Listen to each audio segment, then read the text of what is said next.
అయ్యో! సో ఒకప్పుడు ఉప్మా పోపులేంటి ఆవాలు, మినప్పప్పు, శనగపప్పు,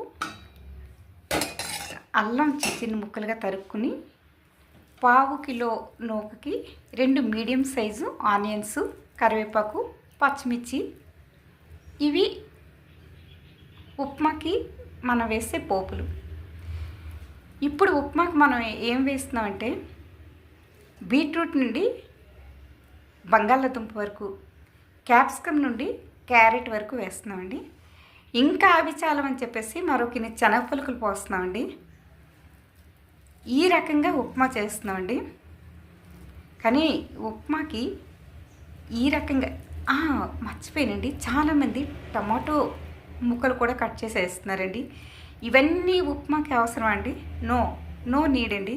ఉప్మా ఎప్పుడు ప్లెయిన్గా ఈ పోపులతో చేస్తేనే మంచి టేస్ట్గా ఉంటుందండి. నేను ఎన్నో ఇయర్స్ నుంచి టమాటోస్ని, అలాగే ఈ మధ్య కాలంలో ఒక 5-6 ఇయర్స్ నుంచి వీళ్ళందరూ వేస్తున్న గడ్డంతా వేసి చేయడం మొదలుపెట్టానండి. అసలు నో టేస్ట్ అండి. ఉప్మా రూపురేఖలు మారిపోయి టేస్ట్ మారిపోయిందండి. కానీ ఇలా చేసుకుంటే చాలా టేస్ట్ ఉంటుందండి. చూసారు కదండి. Thanks for watching.